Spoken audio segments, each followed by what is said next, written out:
All right, we're back. Spinning the wheel, only 18 options left. We are making a huge dent, over halfway done. The next randomizer we are going to play is... Wow. Bounty Hunter for a third time? Wow, why are there so many versions of Bounty Hunter? I don't know. Let's go find out how this one's different. So the major changes... because we've played so many different Bounty Hunter variants already, and they've all been fun. I will say, like, Bounty Hunter is probably a really interesting, fun way to play the game for sure. This one aims to fix some of the imbalances that exist in Bounty Hunter, specifically the drop rates of the relics, because the way Bounty Hunter works, if you're unfamiliar, is you kill an enemy and it has a chance to drop a Vlad relic. The way that you figure out which enemies can drop Vlad relics is based off of the familiar cards. So our goal is to find the familiar cards, reference those to figure out which enemies drop relics, kill those enemies until they drop the relics, and then beat the game. So it's a little bit of an extra step in order to beat the game as opposed to just finding the Vlad relics, you know?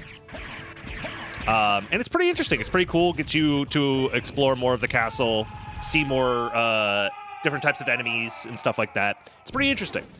The major change here is that enemies cannot drop Vlad relics until you collect the familiar card, where in the original Bounty Hunter, the drop table is always there. The drop chance is always there, regardless of whether or not you have the relic, the familiar card relic, that is. So you could just randomly stumble upon Vlad relics just through playing through the game normally, and that creates a really bad imbalance for like race scenarios, obviously. So this is meant to curb some of the more egregious RNG for race scenarios. You still have to get lucky to get the relic to drop from an enemy, but the drop chance has been increased, so it should happen more regularly, at least. So we'll see, we'll see. It's meant to be a more fair version for races. And honestly, I don't think people ever really raced Target Confirmed that much, because it was created during the Bounty Hunter tournament.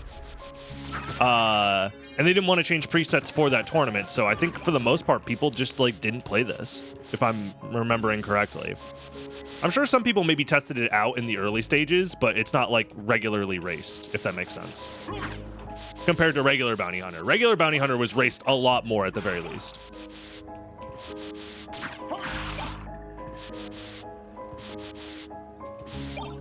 Library card. Interesting. Very interesting.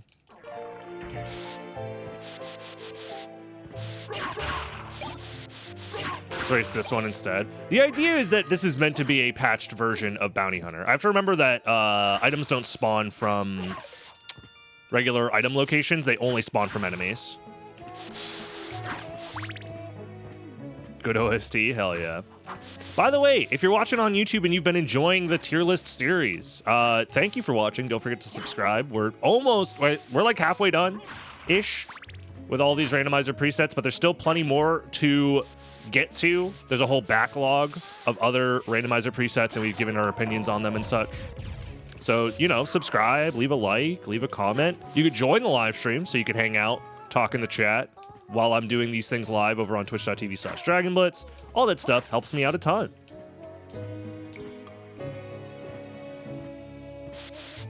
So do non-target enemies have normal drop rates? I think all the drop rates are normal, except for specifically the Vlad drop rates, and those only exist once you find the familiar card, if that makes sense.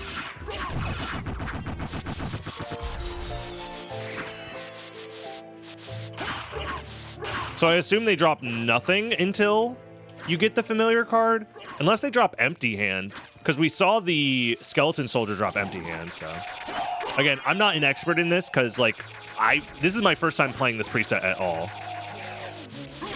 Oops. Ooh, Ice Brain is nice. I'll take it.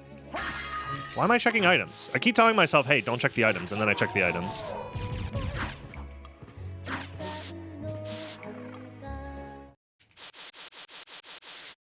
But yeah.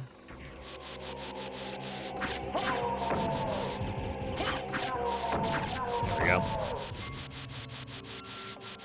Perhaps empty hand can be used as an early tell. Maybe, yeah. Not that it, like, super matters, even if it is an early tell, because you still need to find the familiar card then. So, what up, Talik? Welcome, welcome. I saw a relic. I'm just gonna go grab it. Those gravity boots. Gravity boots layer 0, huh? Interesting. Very interesting. We do have a library card, but I don't want to use it up too soon. Is Bounty Hunter one of the presets that gives you free library cards? I don't remember, man.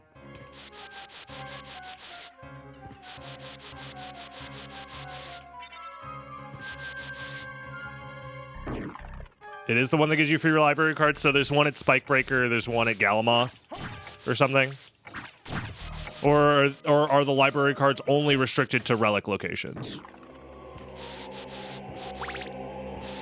It's too much to keep up with, man. Too much.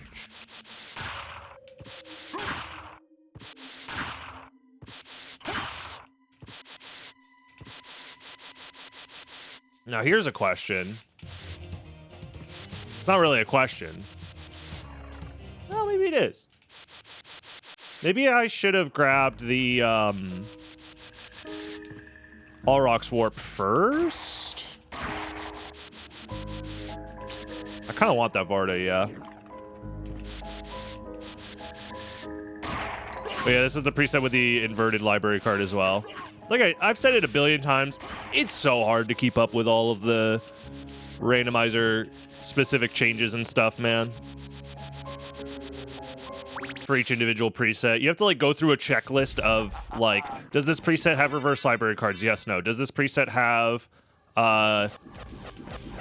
death show up? Yes, no. Does this preset have the ability to reverse library card?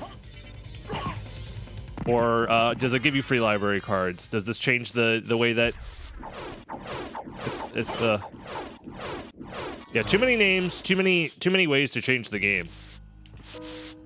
And I've said it before, it's kind of my job to play this rando, and like I get lost with the differences all the time, especially because there's so many new presets and they have been cycled pretty recently. Like a lot of them have been added within the last year, and they're all very different from each other. So, I don't know. I don't agree with everything here, but there's a cool vid. Okay. We got a little bit of a video to watch on stream. We haven't done that in a long time. What? There we go. I think I'm just going to go to Castle Keep, skip the Allrock's Warp for now, because I can just go back to it later. Because, like, I need to go get Gravity Boots at some point, so, like, the odds of needing the Allrock's Warp is relatively low. It was Goddess Shield. Okay. This is a good chance to turn off Fairy Scroll, because it'll obscure my drops if I get them. It's long, so when you have time. Yeah, no worries.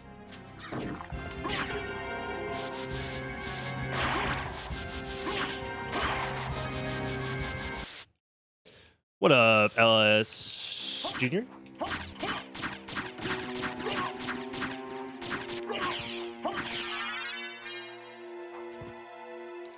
Yeah, enemy titles overwrite drop messages. I already killed Minotaur Werewolf. We should just get out of here.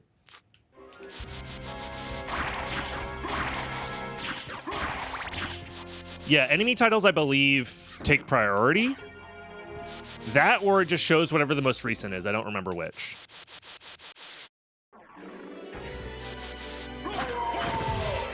Ooh, missed. Okay, so we get out of logic flight this way. This was actually kind of goated. As far as, like, just choosing a decent route. Nice. It's probably most recent, yeah. It'll just, like, render whatever the most recent message is, but they'll overwrite each other. Yeah.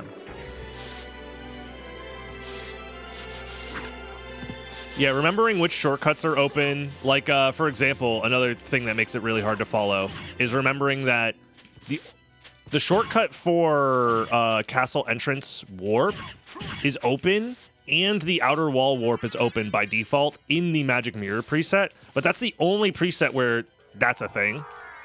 So, like, for whatever reason, that's just a preset that lets you go immediately to outer wall.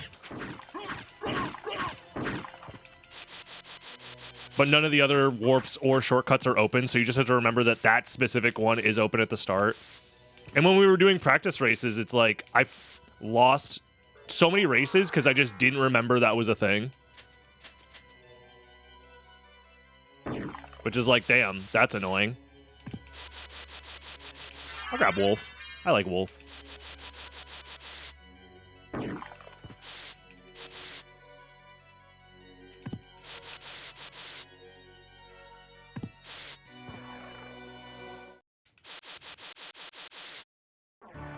I miss weekly SotN races. It's a shame Speed Gaming doesn't include this. Look, Speed Gaming, you probably should not support Speed Gaming as an organization. They have always been... They've always been incredibly shady. They're the same people that tried to sell speedrunning coaching back in like 2019 for like money or whatever. They're the same people that are owned by GSA. I'm pretty sure they are just GSA, but they changed their name because GSA got a bunch of flack for being like a shady organization. They were like streaming other people's world record attempts and like finished world records, I believe, on their channel without their permission. So that's cool. No, not Speed Gaming. I'm sorry. My mistake. I mixed them up with twitch.tv/speedruns. Sorry, Speed Gaming's fine. They're whatever. Speed Gaming is the... Speed Gaming's fine. I'm mixing them up with Speedruns. Twitch.tv/speedruns. My bad. I take it all back. Speed Gaming, you're chill. It's whichever organization is essentially GSA, but with a different name. Because they got rid of the name GSA because they got fucking hated on Twitter for trying to sell speedrun coaching.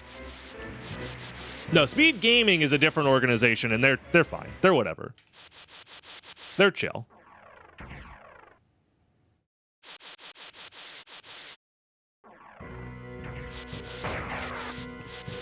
My bad. I apologize. I got the names mixed up in my head. I was Blade Soldier. Well, we were just there. I got it mixed up in my head. I apologize. I'm stupid. I should be more careful.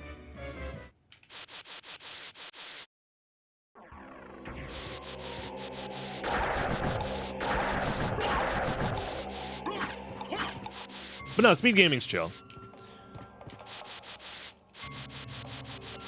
The pay-to-win tournaments are kind of whack. Yeah, but whatever. I don't know. They do kind of scam people, yeah.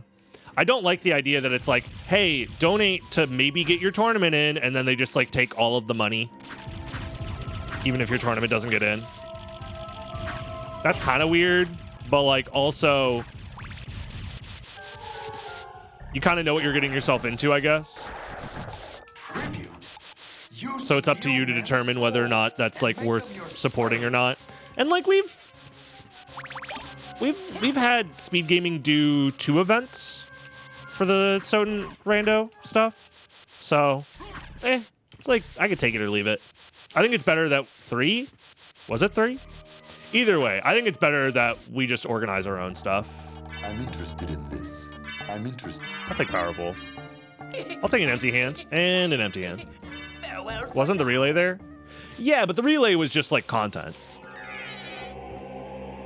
Which is chill. Like if they just want to host content, that's chill. Tournaments, however, are, yes, they're content, but also there's like money involved and stuff, and it's kind of weird. But yeah. Thank you, Spleenless, by the way, for the 30 months.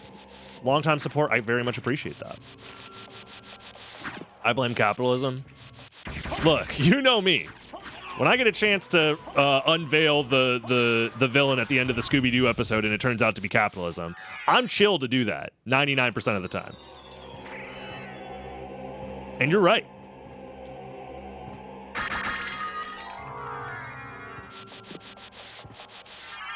Damn, Solar Bat. I'll take it. Sometimes fans don't read the fine print. Yeah. I don't know, man. I think it also comes down to people are very have very different visions for what various speedrunning communities can look like. And sometimes those visions, people are willing to, like, essentially sell out to try and make it big. Be like, oh, we could have our tournament show up on a stream with, like, 1,000 people. That's crazy. We gotta sell our souls to make that happen. And it's like, nah. Just like, I don't know. You can just organize your own shit within your community and, like, market it in a way within the community. Do some grassroots shit. Not to say that those other organizations aren't grassroots. It's just that they are vying for, like, they're not trying to stay grassroots is what I'm saying.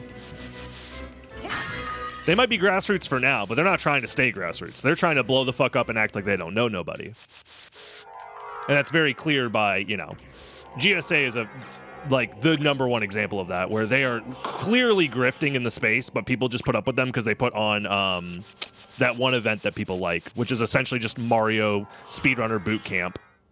What the fuck is the name of that event?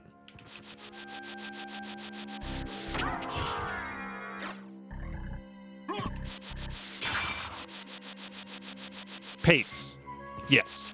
People put up with them because they put on pace, and that's the only reason they put up with them.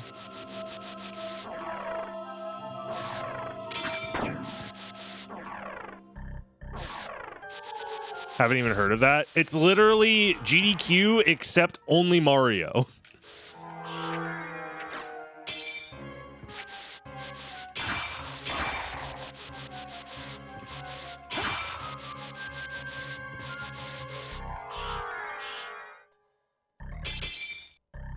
So like their Twitch, yeah, it's exactly the same, yeah.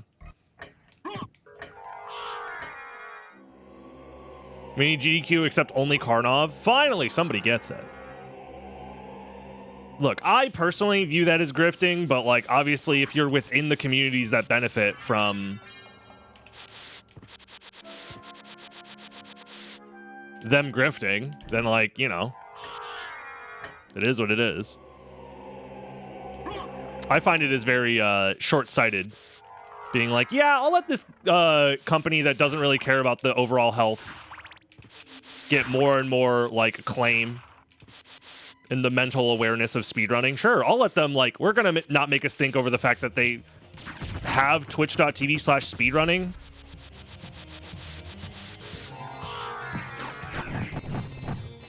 So long as I get to show up on a stream with like 2,000 people, who cares?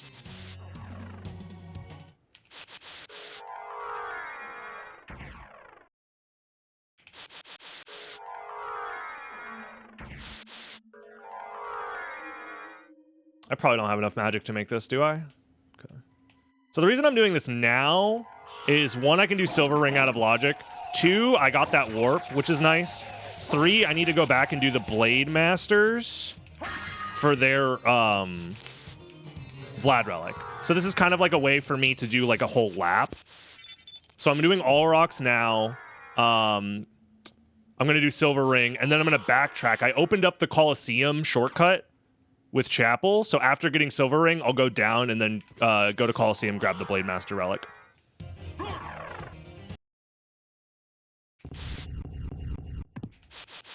Still can't believe how you got such a risky run into GDQ. It's because I...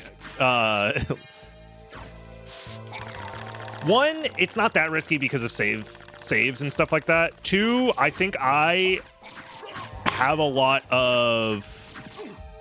just via the long time experience and like attending GDQs and stuff like that. People who work for GDQ know me. I have friends that work for GDQ. So I think they trust me more than they would some random person. And also it's like I have hours and hours and hours of footage of me playing this game at an incredibly high level. So it's not like they don't trust that I'm good at the game. You know what I mean? So I think that genuinely helps.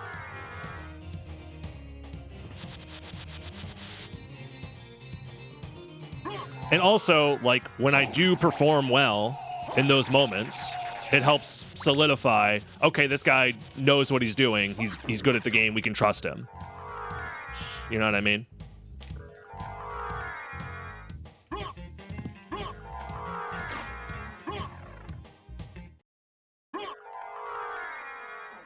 Is it possible that Caverns just has Spike Breaker? Well, this is complexity 5, so like minimum complexity 5 for this preset, so I guess it's possible. But I have something for invincibility, right? I have the anti-venom. Okay. I have to wait for my mana, though. That was kind of a mistake.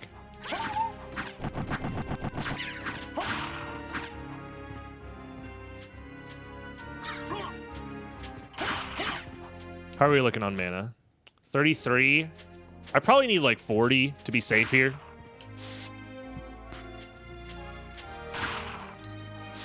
Yeah, the secret is be good at the game. Be good at the game and be around for a long time. And have people trust you. I'm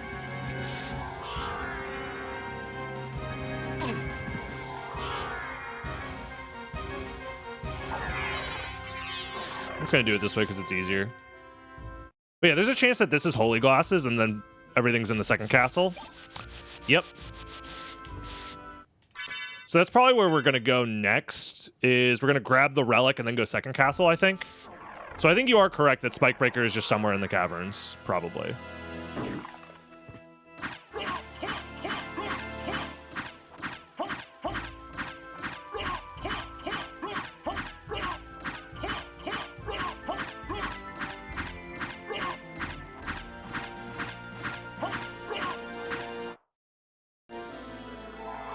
Why at 22? 22 MP and that's not enough to get through here? Okay, game. Was that like, is that subpixel bullshit? Like, how does that happen? Do we understand why the mist doesn't fucking work sometimes? It should work at 21 at the very least.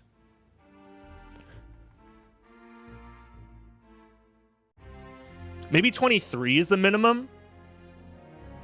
Because when you're in mist form, you lose 2 MP per second, and if that ticks down in the middle of you being in the middle of the thing, maybe it just rejects you because it doesn't think you have enough MP to sustain mist form. That's the only thing that I can think of. So maybe 23 is the correct number. We tested this at some point. So I figured it out just from being mad for a second and then thinking about it. What's happening there is there's a global timer that is like, hey, it's been X amount of frames. Check to see if the if Alucard is in a transformation. If yes, take away mana. Right? And there I had 22 mana. You need 20 or you need 2 MP minimum to sustain the mist transformation. So I lost 20 from the initial mist transformation, and then it checked to see, hey, does this guy have enough mana to stay in mist transformation? Yes, no. He only has 2, therefore we got to kick him out. I think is what happened. Also, we need to kill the Blade Masters, right?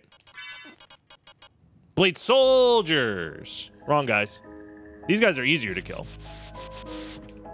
I just go down here.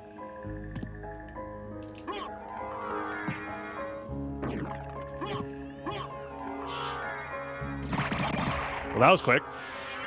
Damn, I got the rib of Vlad. Damn, I got the rib of... Double boner? Y'all ever see a double boner? Holy.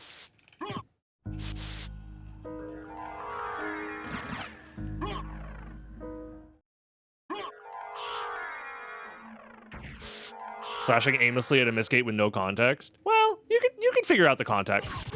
I believe in you. Especially because we were talking about it as well. It'd be crazy if getting 2 Vlad relics did double the stat bonus. Yeah, but, you know, not really. Realistically, picking up the second one does nothing. I just did it for funsies.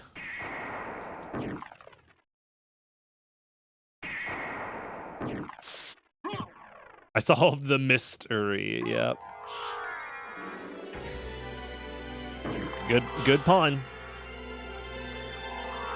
The more bones you get, the better. It's true. Alucard needs 200 and... Is it 208?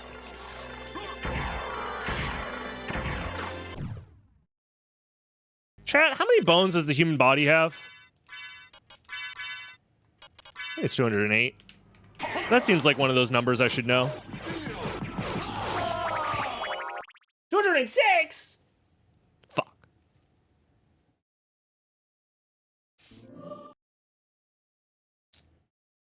Well, maybe for you, but I have 2 extra bones. One in my pants and one in your mom. Fuck, I don't know, man. I'm trying. I'm getting owned. That wasn't very good. Shit. Fuck. Shit.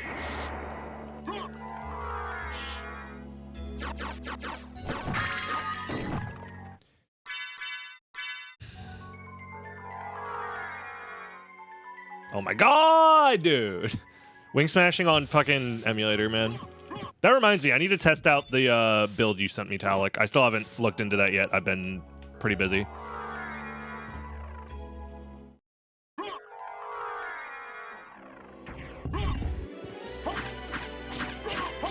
If I drop another freaking wing smash, I'm gonna rage quit and then boot up the other build.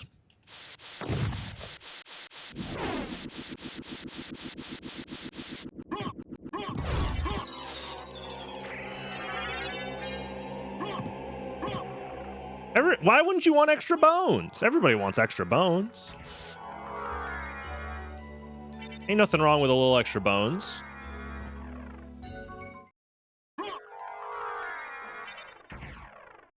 Any decomp news for SotN? Not that I'm aware of. I mean, I'm not affiliated with the decomp in any way outside of just being a guy who plays this game, so like I'm not working on it or anything like that. But like I'm sure there's lots of small stuff being discovered all the time. Whether or not that means that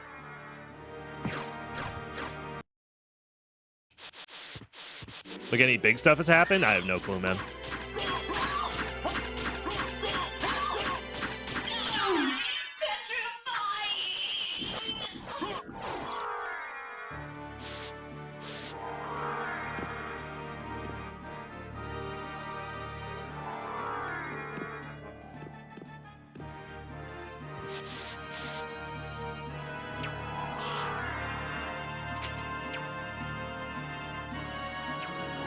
Yeah, it's mostly just volume and matching, whatever that means. I'm smart enough to understand what that's in reference to. I am very smart. Work volume? Ah.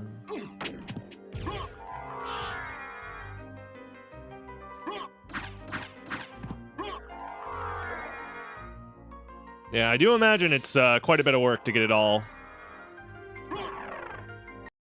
A lot of tedious work. Let's get it all set up.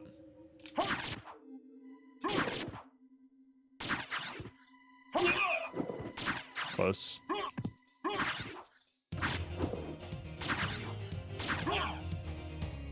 Got greedy. I just want to double hit him.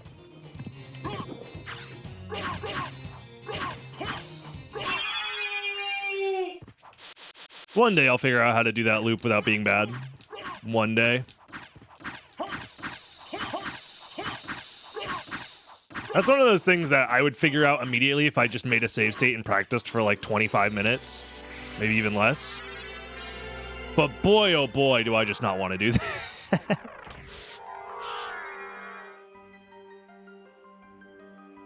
If only there was an insane tool making decomps much faster like on the N64.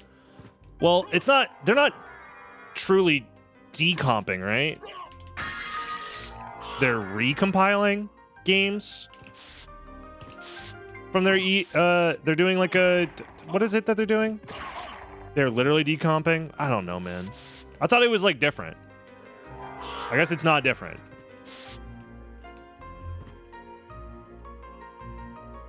I thought they were making EXEs. Not through decompiling, but actually compiling the binary into a EXE that runs natively on PC. I thought that's what they were doing. They were just running the binary through a thing to make a PC EXE.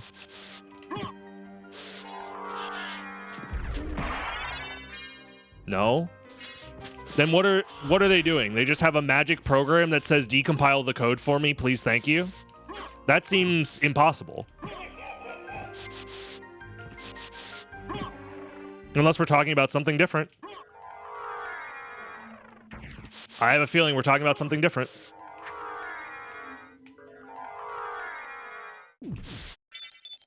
Yeah, I'm pretty sure they're referring to...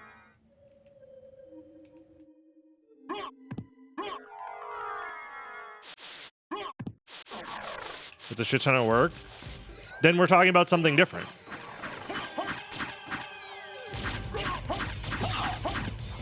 Because the program I'm talking about just creates essentially PC ports of games through the binary. It's that thing that everybody was screaming about like a month or two ago. That this is the future of like retro game preservation. We're just talking about two different things.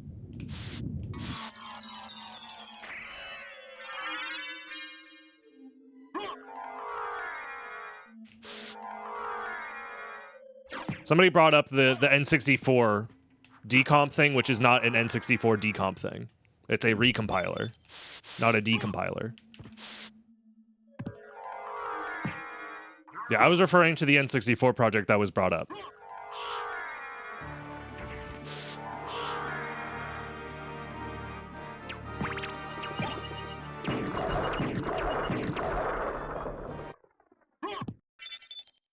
I'll let you have that one, Chewbacca, because it did make me giggle inside my brain.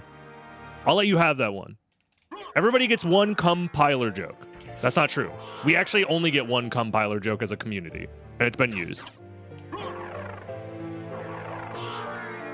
But yeah, no, there is a project that essentially converts N64 binary code into recompiled EXEs that run natively on PC.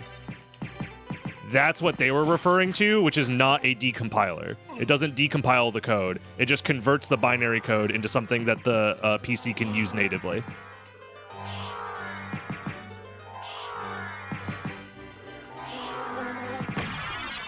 Without an emulator.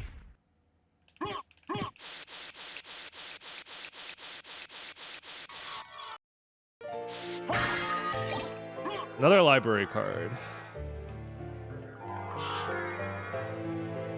Does this preset have the extra library extension bullshit? I don't remember.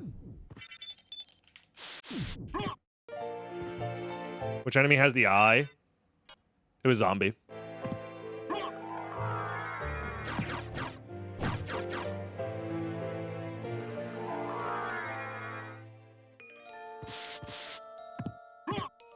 Okay.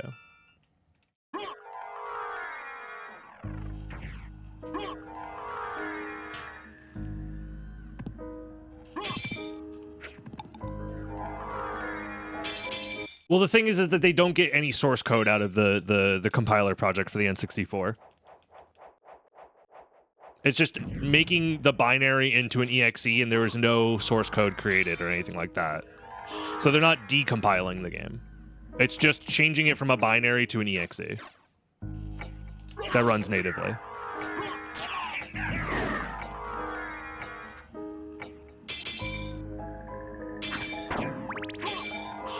Yeah, it's the opposite of... It's just compiling it in a different way without getting access to the source code. That's the best I can do to describe it with my limited verbiage, but, like, it's not decompiling.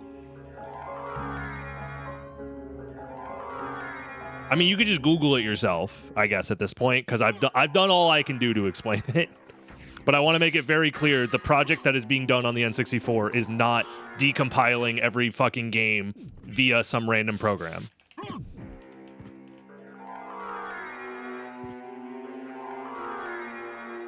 It theoretically can turn any N64 game into a workable executable, but it cannot just decompile the game's code for you. We save split here.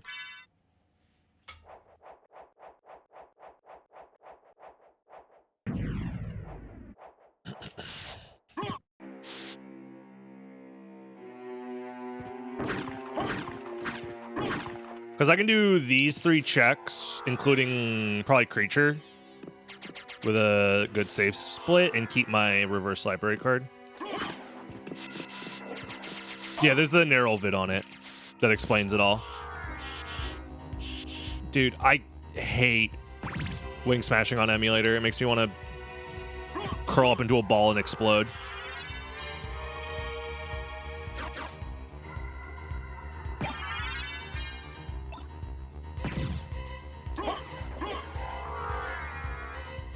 Especially using analog stick to fucking wing smash on emulator is like, you just die. You have like a 95% chance to miss an input. It's freaking annoying, man.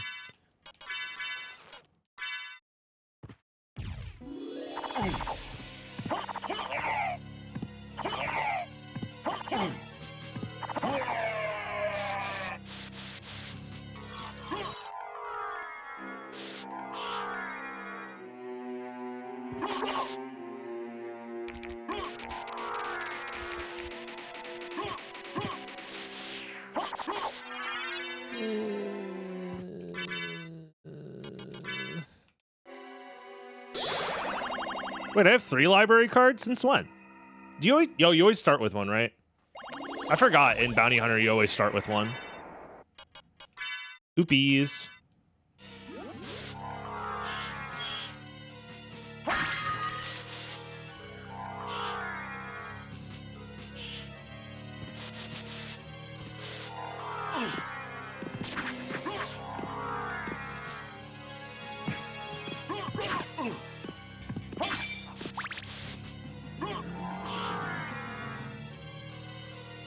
I mean, the boss designs in this game are very hit or miss in general. Lesser Demon is fine as a boss. I don't know. He's chill. Like, he's at his most annoying when he's, like, summoning other guys, but that's kind of like his thing. So, it's whatever.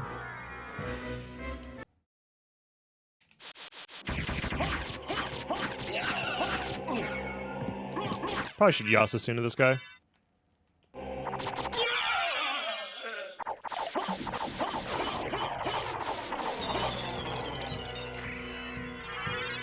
Well, now I need to keep this, which is actually really annoying, but whatever. Flea Rider. Flea Rider.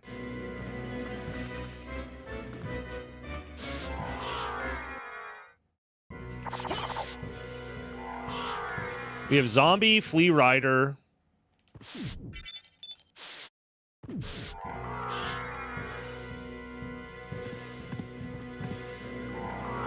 We still haven't explored any of the caverns yet. There's only 2 checks left. What are the odds that any of them are a random? It's all the same. It's all the same random chance. So in that case, it's probably... I did save. I'll just... Library card.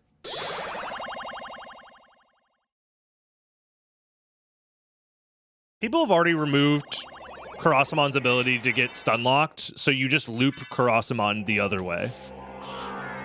Like, even if you don't stun lock Karasamon, you just loop Karasamon's AI anyways. Because Karasamon has 2 moves. Summon birds or summon balls. So it doesn't change the fact that the fight is pretty lackluster. You know?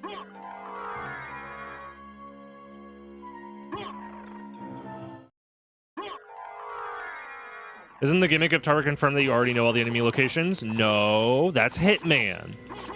Different. Hitman is different.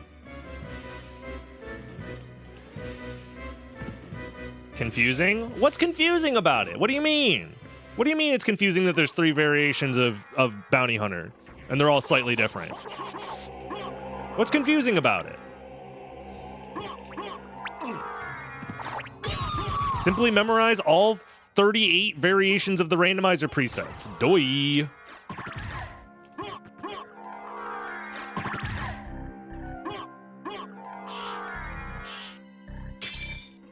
I want a longer fight against Granfaloon. He becomes a menace if you take off all the naked... No, he becomes impossible. Wait, I already pressed this switch, but I didn't go down there? That's interesting. I forgot.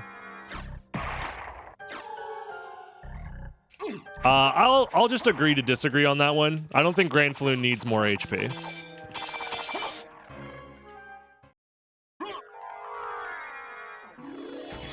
In fact, I don't think any of the bosses need more HP. The only one that I would consider maybe needs more HP is Death. And maybe Scylla. But either way, it doesn't matter.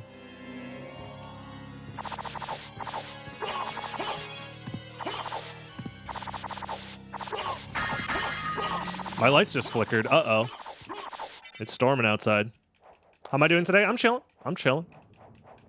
We're making our way through Bounty Hunter Target Confirm. How about HP? You can kill it without facing his real form. That's not what that means, Professor Tito. Again, I disagree. That's not his real form. It's just an Easter egg designed to be like, well, you die now. You know what I mean? That's not his real form.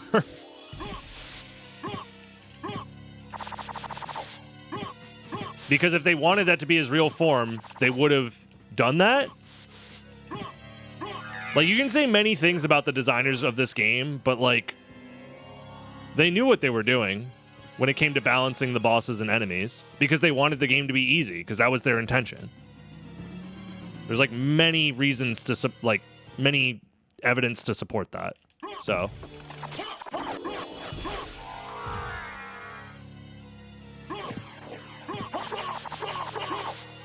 So I wouldn't consider that his true form. It's more an Easter egg, if anything. Because this game is full of Easter eggs like that. You know?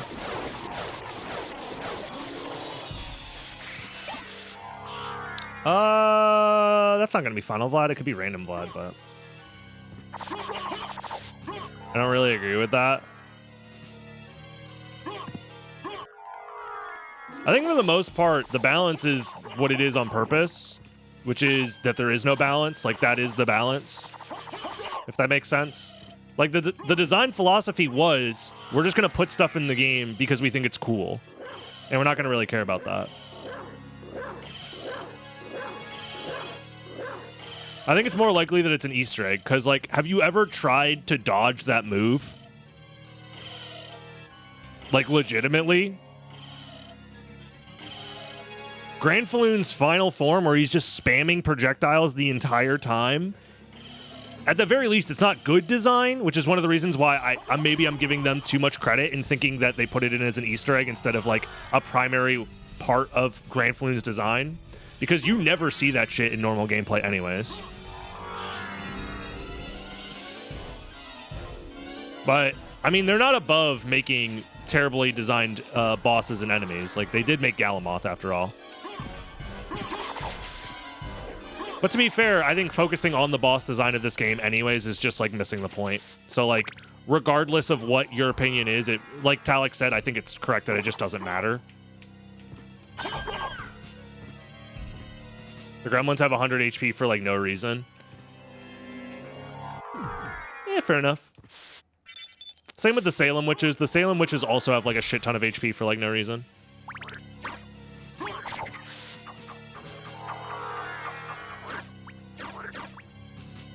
We do know that Spike Breaker is just down here randomly.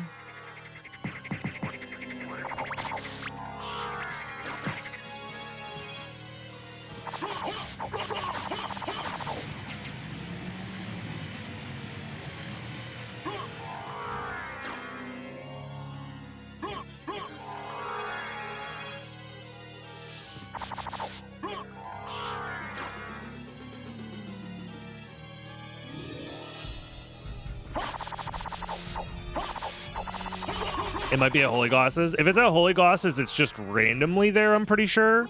Or it's complexity 5. Because the complexity chain was Gravity Boots into Mist, into Bat, into Jewel of Open 4, Spike Breaker 5, Glasses 6. So the second castle itself would then be the final layer, I'm pretty sure.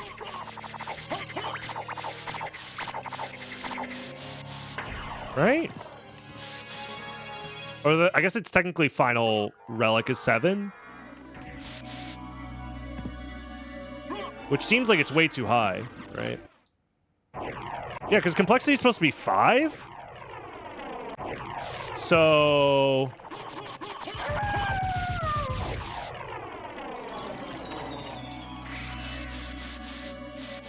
then maybe you are correct. Then maybe it is at Holy Glasses, and it's not random. Because the line that I pointed to was too much complexity? I don't know. Either way, we're only missing 1, so maybe it is worth checking it out. Ring card, Cloaked Knight. We need Flea Rider. We need Zombie. Zombie's an entrance. Cloaked Knight is in Clock Tower.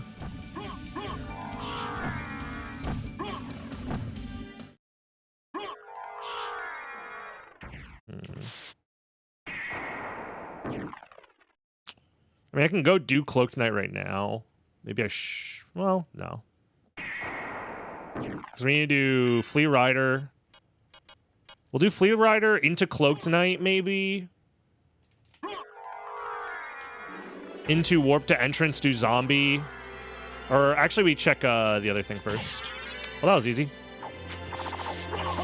That makes my life a lot easier. First try.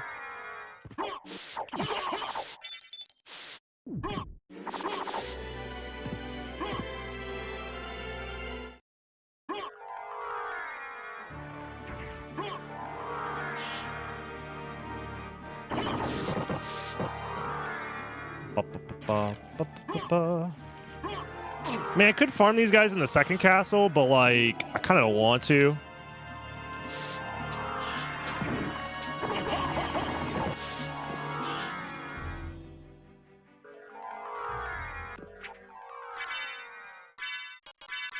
I guess I do want this for the extra luck, and they'll probably die in, like, 2 hits anyways.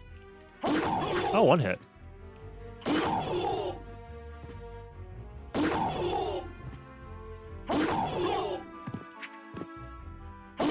Yeah, there's no reason to dive kick. I don't think it speeds this up significantly.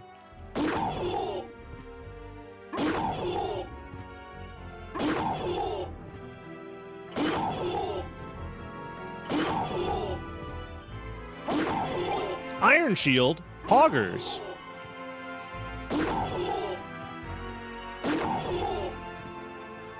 Bad ending percent all over again. Yeah, I know.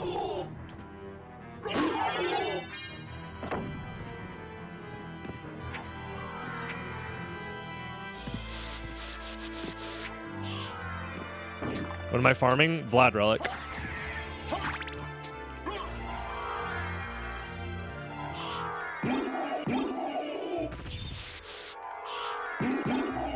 If you're confused how this preset works, I believe the pinned message probably explains it a little bit better. But essentially, Vlad Relics are dropped by enemies, and you check the familiar cards to tell you which enemies drop stuff.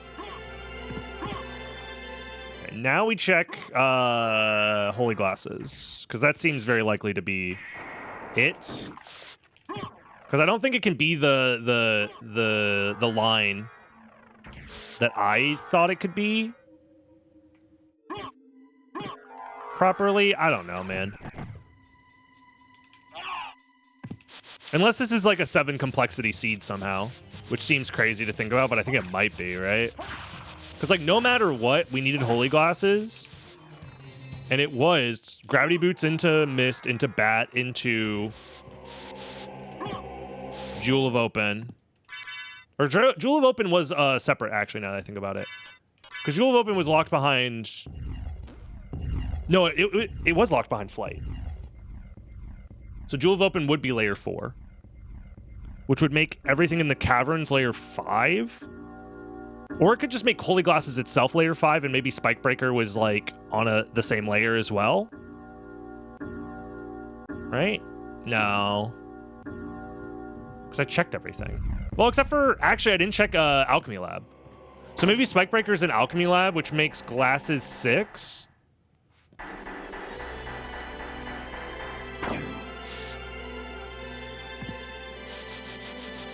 I don't know. Anyways, this is nothing. It's Spike Breaker. Wait. So then it was... Dude, this is like complexity 8. Huh? The fuck? Because the ring was locked behind caverns.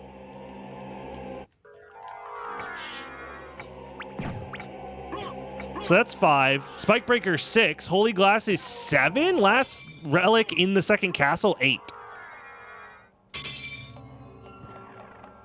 Jewel was at Power of Mist, so it was flight locked.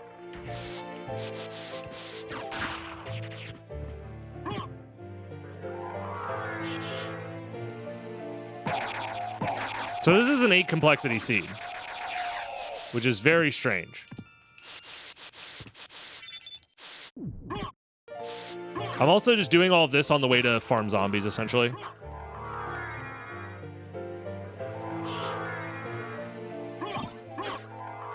So Final Vlad is just in a random location then, because we already found a Vlad that was in the second castle.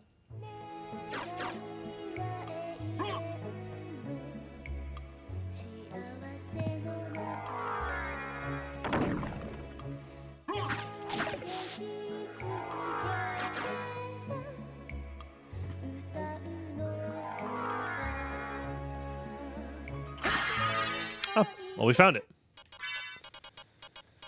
Frog! It's frog time, everybody. Any froggers in the chat?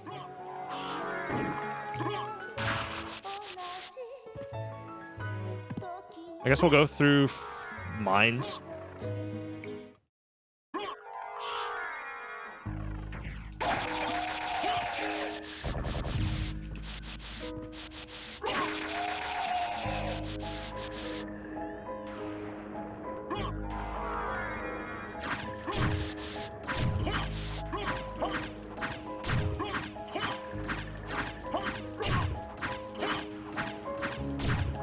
Do we know the best way to farm zombies?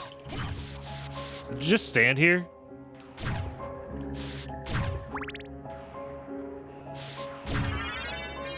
Whatever.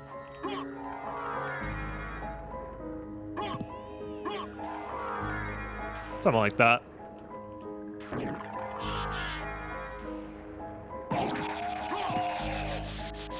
Shit! Shit out of my doo-doo ass! I didn't realize I never opened that shortcut. Oh well, I guess we're going the long way around. I think you have to move the screen to make more of them spawn. Maybe. Yeah, it could have been 234 kills. True. True.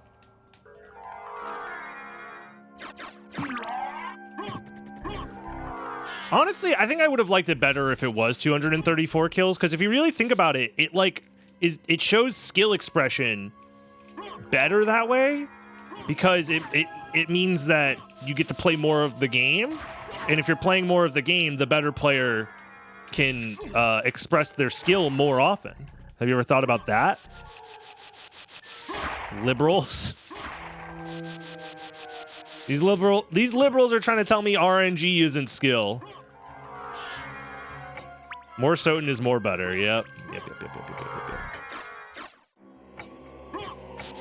Only a master could kill 200 plus zombies. You say that, but I'm pretty sure there are people that unironically think that.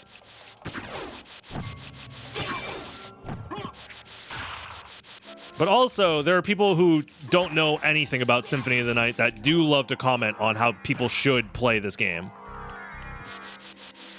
I don't know, man. I watched my older brother play this once in my grandma's basement back in 2001. And I think that Medusa should have 7,000 HP. Then the game would be perfect.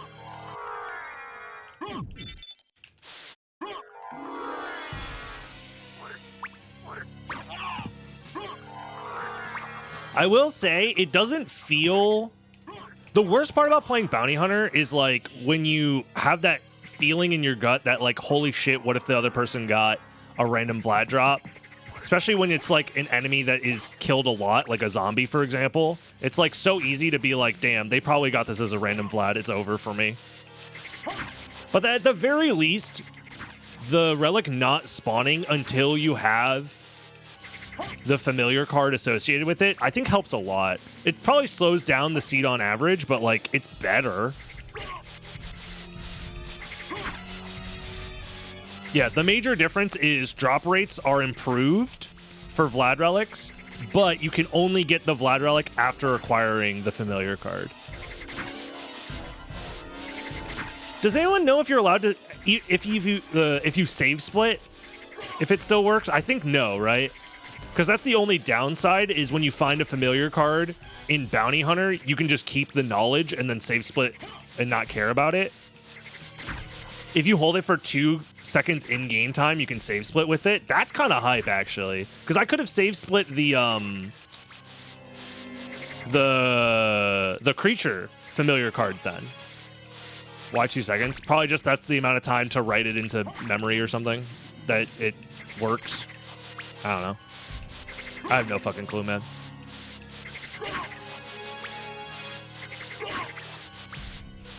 But that's cool. That's good to know. Another weird thing to have to remember. We're killing frogs, right? Yeah, we're killing frogs. I'm getting gaslit, bro. What if I killed 234 frogs?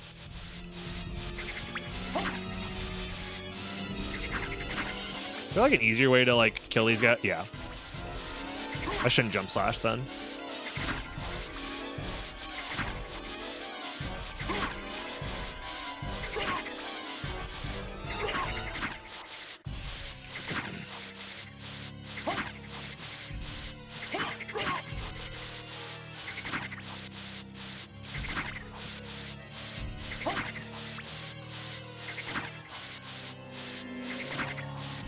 Add to the stack of the immense custom game mechanics in these yeah. For sure. Just add it to the list of the 12 billion things that you need to memorize to be a master of all things randomizer.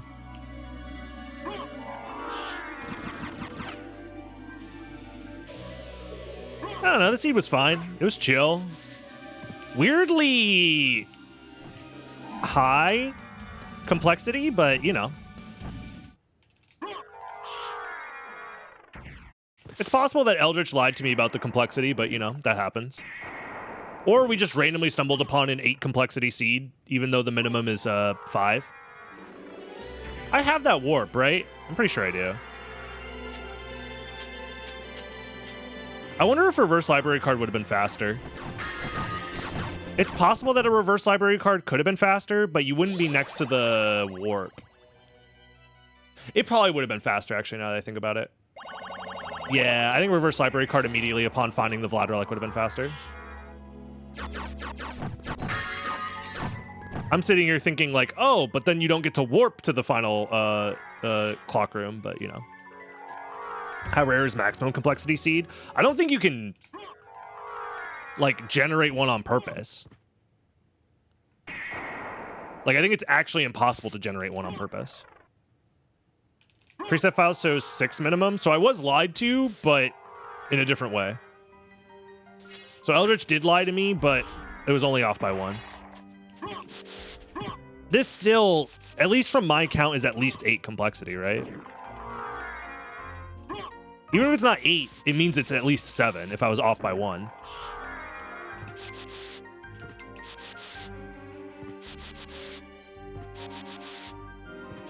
So, I don't know. It's weird.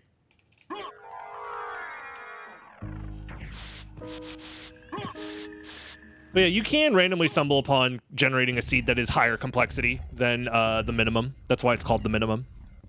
It just doesn't happen very often. Although with lower minimum complexity presets, it's more likely that you accidentally generate a higher complexity one.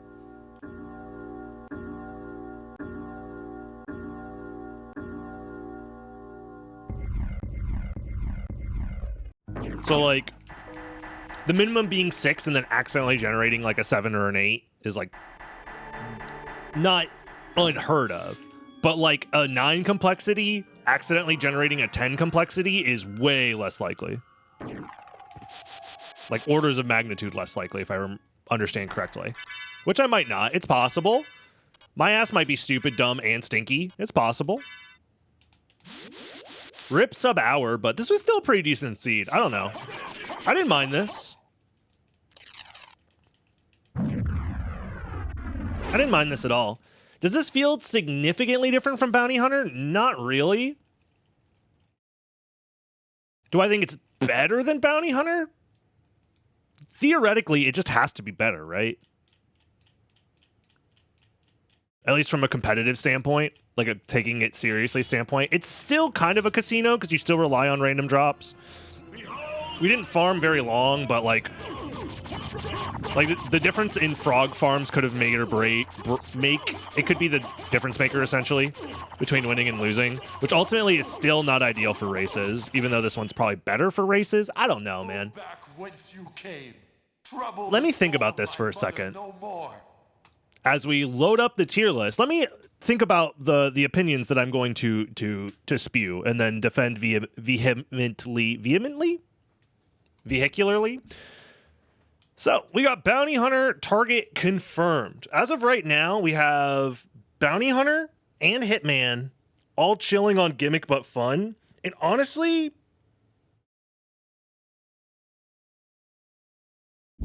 I think this also belongs in gimmick but fun, but like near the top-ish. Like it's better than Bounty Hunter, but I don't think it's that different. It's not so different that it deserves its own tier. You know what I mean?